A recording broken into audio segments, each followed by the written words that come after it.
네, 홍명보 감독의 대표팀 감독직 사퇴 기자회견 들으셨습니다. 과연 오늘 기자회견에서 어떤 얘기를 할지, 거취에 대해서도 이야기를 할지 상당히 관심이었는데 결국엔 짧은 기자회견을 통해 감독직을 내려놓겠다고 말을 했습니다. 네, 이와 관련해서 박찬하 축구 해설위원과 전화로 연결해 보겠습니다. 위원님 나와 계십니까? 네, 안녕하세요. 예. 밤늦은 시간에 연결 감사합니다. 어쨌든 같이 한번 보셨을 텐데 지금 이 내용을. 홍명보 감독이 감독직을 내놓겠다고 했습니다. 예상을 하신 기자회견이었습니까? 어느 정도는 예상을 했던 바였습니다. 사임을 안 하고는 상황을 바꿀 수가 없는 상태이기 때문에 충분히 오늘 기자회견을 한다고 얘기를 들었을 때 사임의 기자회견이 될 거라고는 예상을 했는데요. 근데 그 사임의 변이 한편으로는 단어 몇 개만 바꾸면 이게 사임의 변인지 아니면 시상식의 소감문인지 좀 모호한 그런 말들처럼 들려서. 그건 무슨 말씀이시죠? 시상식의 소감문이라는 건? 우리가 어떤 자리에 있어서 축하받으면서 그 고마움을 표시하는 자리에서 해야 될 말이 있고, 그리고 어떤 최악의 결과를 내거나 상황이 너무나 안 좋기 때문에 누군가에게 사과를 해야 될 때 해야 되는 말은 분명히 구분이 돼야 되잖아요. 오늘 사임의 변은 한편으로는 이 월드컵이 잘 끝나거나 아니면은 다른 기회, 다른 자리에서 한 팀을 맡아서 결과가 잘 난 후에 그 자리를 떠나면서 하는 얘기라고 해도 전혀 어색하지 않을 것 같다는 느낌을 받았습니다. 어떤 부분에서 그런 느낌을 받으셨을까요? 일단 그 최악의 월드컵 결과를 우리가 가져왔잖아요. 그 책임이 모두가 감독에게 있다라고 얘기를 했지만 단순히 그 마지막 워딩 자체에서 그 책임이 본인에게 있다고만 얘기를 했을 뿐, 감독직을 감독직을 수락하고 나서부터 어떤 마음가짐이었는지, 그리고 어떤 선택들을 해왔는지, 그런 내용들을 앞에 얘기를 한 것으로 봐서는 이게 과연 역대 최악의 월드컵 성적을 낸 대표팀 감독의 사임의 변이 맞는가 하는 의구심이 좀 들었죠. 사실 남아공 경기 이후에 굉장히 그 질타하는 목소리들이 높았잖아요. 국내외에서. 거기에 대한 답변이었을까요? 그러니까 지금 말씀하신 대로 홍명보 감독이 그 모든 책임은 나한테 있다. 그러면서 사퇴한다고 하면서도 지금 말씀하신 것처럼 그 모든 선택은 그동안 했던 감독으로서 했던 선택은 대한민국 대표팀을 위한 선택이었다. 모든 판단의 기준은 대한민국 대표팀이었다라고 했던 부분. 지금 그 부분을 지금 말씀하신 거죠? 그런 것도 있고요. 근데 여론의 질타가 시작이 됐던 거는 대한민국 축구를 위해서 감독직을 수락하면 안 됐던 시점으로 거슬러 올라가야 되는 거잖아요. 선택을 하면 안 됐던 상황에서 대한민국 대표팀 감독으로 부임을 했고 2년이라는 시간을 보내고 월드컵 본선에 막상 왔는데 결과가 이렇게까지 되니까 여론이 훨씬 더 안 좋아지는 거거든요. 그러니까 이 월드컵이 어느 정도의 성적이 나거나 결과가 어느 정도 좋았다고 하더라도 물론 월드컵이 잘 끝났기 때문에 대표팀을 그리고 또 홍명보 감독을 바라보는 여론이 어느 정도 좋아지는 측면도 없지 않아 있겠으나 여전히 그 과정이나 그 2년 전의 선택을 비판적으로 바라보시는 분들이 여전히 존재를 하거든요. 그래서 사실 이번에 32강에 진출하지 못한 그 결과를 놓고 32강에 진출을 했더라도 좀 걱정스럽다는 분들이 좀 많았었거든요, 사실은. 지금 말씀하시는 부분이랑 좀 통하는 것 같기도 하고요. 그렇습니다. 그런 과정들을 얘기를 하는 건데 한국 축구를 위한 선택을 그 자리에서 얘기하는 거는 저는 적절치 않았다고 생각합니다. 자, 사실 어떻게 보셨습니까? 이제 마지막 남아공 경기 한번 그 대표팀의 평가를 좀 해주시죠. 대한민국 대표팀이 조별리그 1, 2, 3차전을 하면서 첫 경기를 이기고 멕시코전 그리고 남아공전 세 번째 경기를 패했잖아요. 1승 2패의 성적을 가져갔는데 예. A조는 강한 팀이 없는 조였습니다. 예. 우리의 역대 월드컵을 돌아봤을 때 최상의 조편성이었고요. 그리고 그랬었죠, 실제로 그때 우리가 경기를 돌아보더라도 우리가 못 이길 만한 상대가 없었고, 그리고 상대가 정말 강해서 우리를 제압한 상대도 없었어요. 그런데 체코와의 경기 끝나고 뭐 해외 언론에서도 그렇고 일부에서도 좋은 평가를 내렸는데, 저는 그 경기도 2차전과 3차전과 비교해봤을 때 크게 차이가 없다라고 생각을 하는 쪽인데, 그 이유는 예. 체코전은 우리가 단지 경기를 이겼기 때문에 좋은 평가를 받았던 거고, 그리고 멕시코전, 남아공전은 결과가 안 좋았기 때문에 나쁜 평가를 받았고, 이런 게 아니고요. 예. 우리 대표팀은 지난 2년을 돌아봤을 때 월드컵 3차 예선에서 월드컵 본선 진출을 결정짓고 이후에 평가전들이 있잖아요. 예. 그 평가전들을 돌아보면은 이 월드컵과 상당히 유사한 경기 내용과 경기 결과들이 나왔습니다. 우리 대표팀은 방향성과 일관성이 없었고요. 예. 어쩌다가 기회가 생겨서 득점을 하거나 상대의 실수가 나오면 우리가 이겼지, 그렇지 않으면 불안하거나 우려스러운 부분이 전혀 개선되지 않은 채로 상당히 기복 있는 모습을 보였거든요. 이번 월드컵도 마찬가지였습니다. 체코전은 단순히 결과가 좋았을 뿐이고, 예. 체코전부터 남아공과의 조별리그 3차전까지 우리의 접근 방식은 4경기가 소극적이었고, 4경기가 안정지향적이었고, 4경기가 뒤에서 수적인 우위를 만들면서 예. 상대와 싸우면서 확실히 우리의 방식, 우리의 전략 전술을 통해서 이 팀을 상대로 이기겠다라는 그런 자세가 또렷하게 나타나지 않았어요. 사실 그때 후반에 한 골을 먼저 먹고 이제 2점을 넣어가지고 2대1 역전승을 했었던 거잖아요. 네. 그때 오현규가 교체 투입돼가지고 역전골을 이제 넣었을 때 이게 감독의 이 교체 작전 아주 좋았다, 그런 평가도 했었거든요. 그 교체는 나중에 들어간 선수가 득점을 했기 때문에 당연히 그런 평가는 받아야 되는 거죠. 예, 예. 하지만 그냥 결과론적인 건가요? 3차전에서는 그러한 작전이 전혀 통하지 않았고, 그리고 1차전에서 체코 선수들의 발이 무거워지고 수비에서 허점이 드러나면서 우리가 2골을 후반에 단숨에 터트린 것이 예. 멕시코라든가 남아공 선수들에게도 분명히 인지가 되는 부분이거든요. 대한민국을 상대로 수비에서 단 한순간도 방심하거나 단 한순간이라도 조직력이 깨지게 되면 우리 수비가 매우 위태로울 수 있고 우리 팀 자체가 위태로울 수 있다는 거를 멕시코도 남아공도 알고 있거든요. 그래서 2차전, 3차전을 보시면 체코전처럼 후반에 그런 찬스들이 거의 나오지 않았습니다. 그러니까 같은 작전이었는데 1차전은 운이 좋았고 2, 3차전은 그렇지 못했다고 평가를 하시는 거군요. 저는 뭐 운이 좋았다까지는 얘기하고 싶진 않습니다만, 예. 1차전에 나왔었던 우리의 공격의 움직임들이 2차전과 3차전에서 어느 정도 드러난다면 그게 득점이 되지 않아도 우리가 이러한 방식으로, 우리가 이러한 전술적인 움직임을 통해서 공격을 시도하고 상대 수비를 흔들려고 하는구나라는 것쯤은 분석이 가능하죠. 그리고 그런 판단은 가능하죠. 하지만 1차전 체코와의 경기에서 나왔던 우리 선수들의 득점 장면들, 그런 비슷한 장면들이 2차전과 3차전에서는 거의 나오지 않았거든요. 네, 그렇다는 것은 우리가 확실한 준비 과정을 통해서 우리가 사용하고자 하는 공격 전술이 1차전에서 잘 나왔다기보다는 그 경기에서는 정말 모든 상황이 잘 맞아떨어지면서 득점을 했다라고 보는 게 오히려 타당한 것 같습니다. 네, 또 이 선수들 활용법에 대한 아쉬움이 컸다, 이런 지적도 많았는데요. 손흥민, 김민재, 이강인, 이런 이름감 있는 선수들이 한 무대에 섰던 월드컵이었는데 홍 감독이 이렇게 선정했던 이유를 딱히 밝히지 않았거든요. 미 위원님이 보시기엔 어떠셨습니까?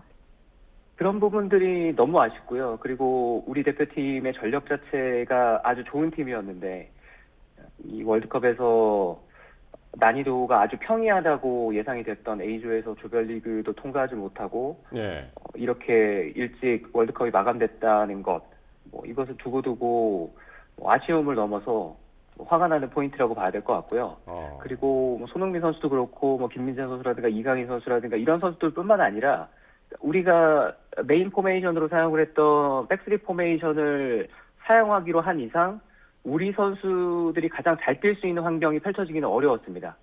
우리 소속 선수들이 예. 소속팀에서 백스리를 쓰는 선수도 있습니다만 많은 선수들이 소속팀에서 뛰는 자리와 대표팀에 와서의 자리는 달랐고요. 예. 물론 소속팀에서 뛰는 포지션과 대표팀에서 오는 포지션이 다를 수는 있습니다. 다를 수는 있는데 얼마나 그 개개인의 장점을 잘 살리면서 우리 대표팀에 가장 잘 맞는 포메이션인가, 네, 이 얘기를 해봤을 때는 결코 그렇지 않다라는 우려가 많았고요. 그러니까 이것이 과연 월드컵에서 어떻게 작용할까, 그런 부분이 그래서 굉장히 궁금했던 거였거든요. 하지만 우리의 공격적인 선수들을 공격적으로 쓰질 못하고 오히려 균형을 맞춘다거나 아니면 수비 쪽에 오히려 집중시키는 측면도 있었고, 그리고 그런 선택을 함으로 해서 상대가 편안하게 경기를 할 수 있게끔 우리 스스로 도와준 것들도 있었기 때문에 이 실망은 이루 말할 길은 없는 것 같습니다. 그러니까 이런 얘기를 사실 이게 경기 전이라든가 전술을 그렇게 이제 3백 전술을 이제 갖고 나왔을 때 선수 기용들을 어떻게 했을 때 그 전에 좀 이야기들을 주변에서 해야 되지 않았을까요, 그러면? 이야기는 충분히 많이 한 것으로 알고 있습니다. 저도 충분히 했다. 뉴스라든가 기회가 있을 때마다 그런 얘기들을 해왔고요. 예. 찾아보시면은 그런 우려스러운 얘기들을 충분히 있을 텐데 예. 개인적으로는 제가 월드컵 전에 이 얘기를 했어요. 제가 맞았어요. 이런 얘기를 하는 게 아니고요. 예. 저는 이 월드컵을 예상을 하면서 굉장히 불안했던 포인트가 3월 평가전까지도 우리 대표팀이 수비 불안, 그리고 백스리가 과연 우리 대표팀에게 맞는 옷이냐, 이런 얘기들을 많이 해왔잖아요.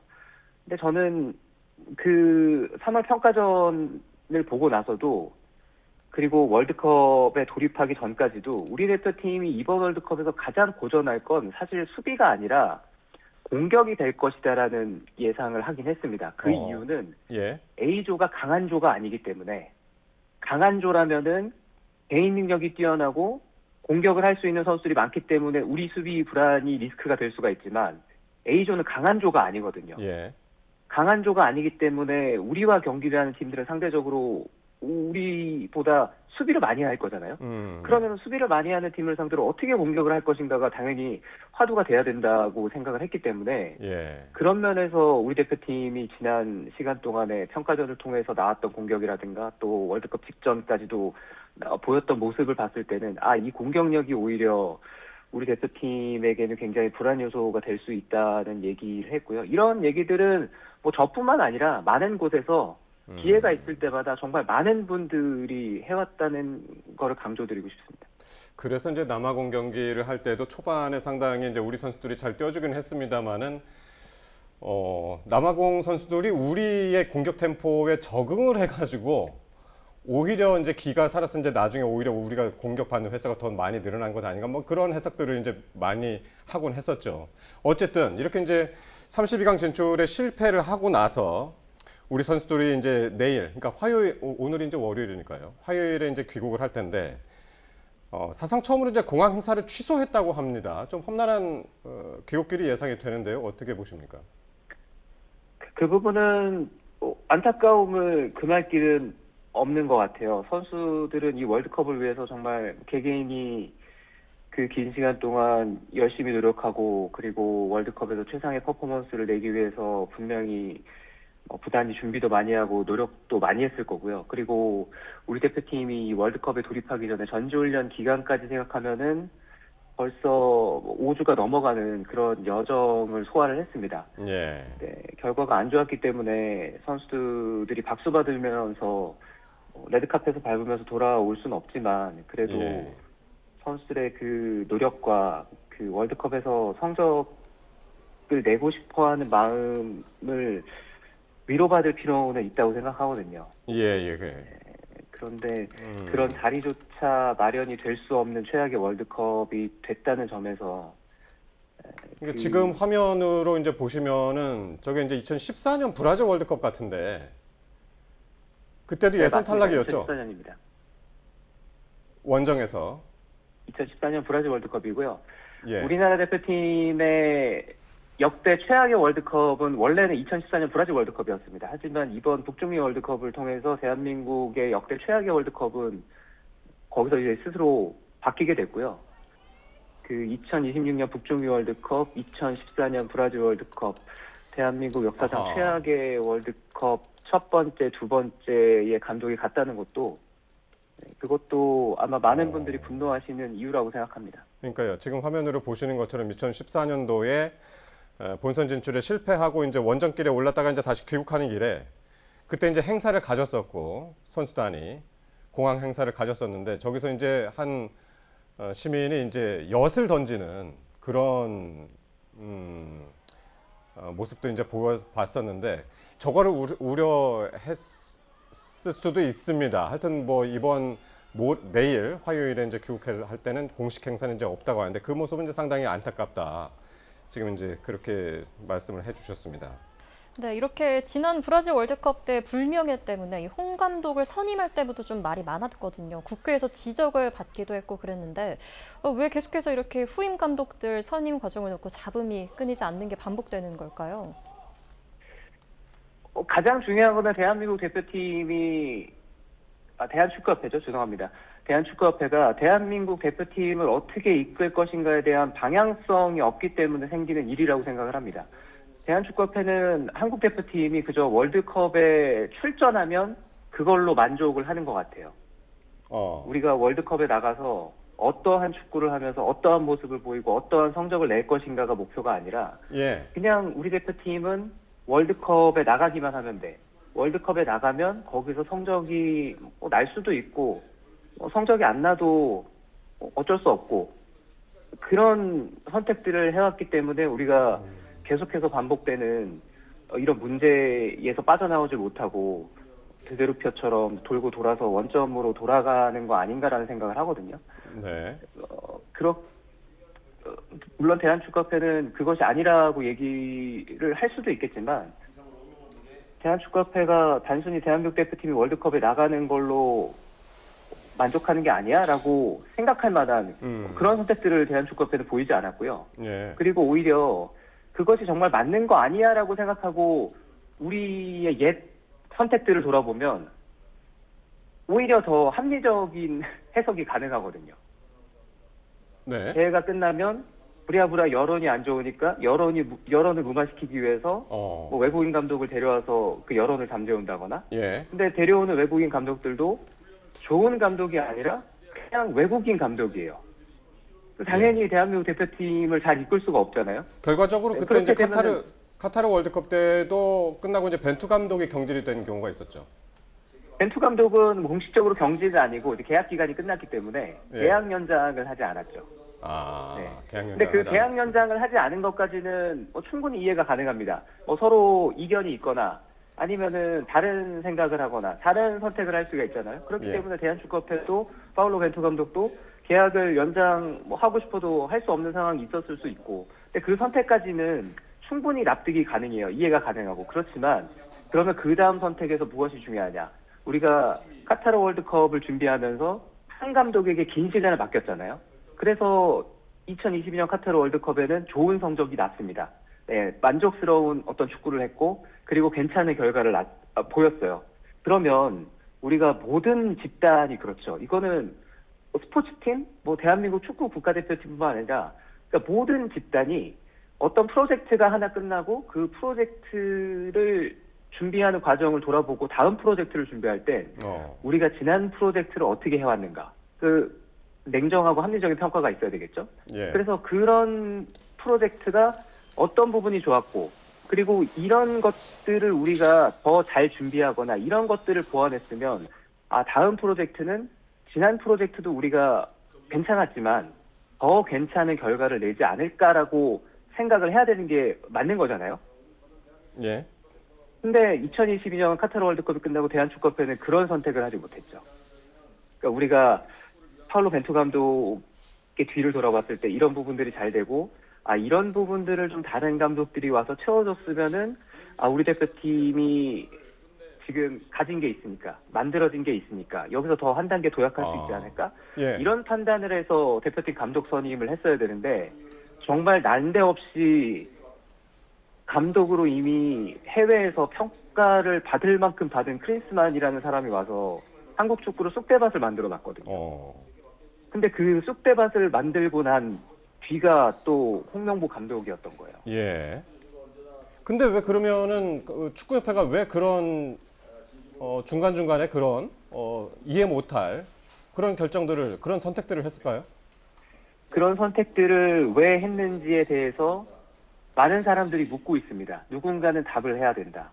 누군가라고 하면은 대한축구협회장이 당연히 답을 해야 되겠죠. 하지만 대한축구협회장은 그 선택이 왜 그러한 선택이 됐는지에 대해서 말을 한 적이 없고요.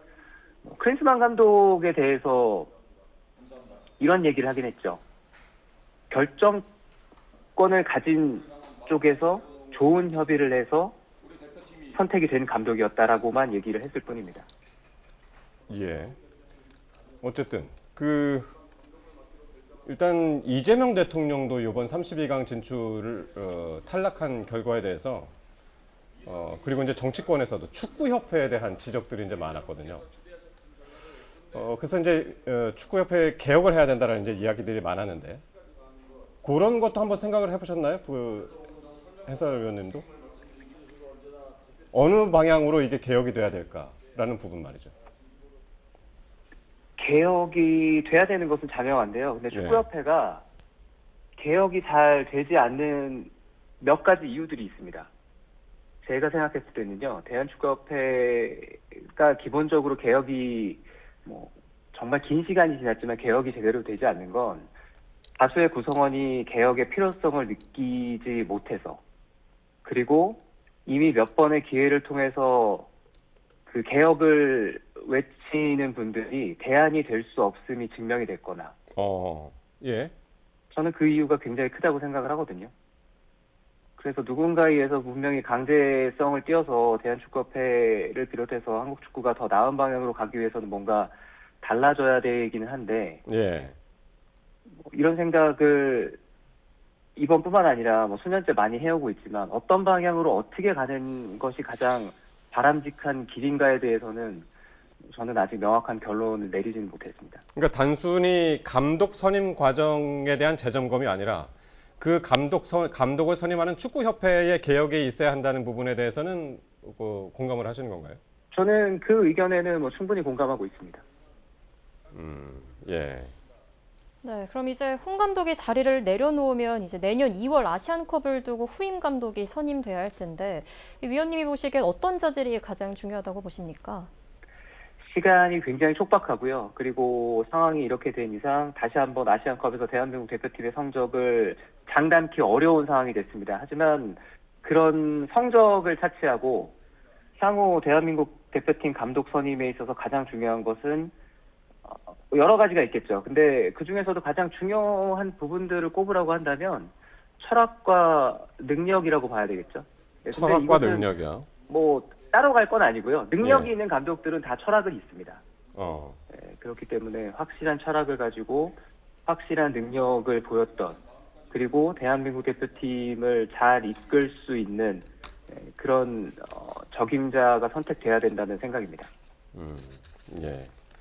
알겠습니다. 어쨌든 오늘 홍명보 감독이 이제 전 감독이 됐습니다. 오늘부로 축구 대표팀 감독직을 내려놓겠다라고 짧은 인터뷰를 통해서 이제 이야기를 했고, 그 부분에 있어서 이제 이후에 축구 대표팀 감독 선임 과정 그리고 축구 협회에 대한 어떤 변화 이런 것들에 대해서 지금 말씀 나눴습니다.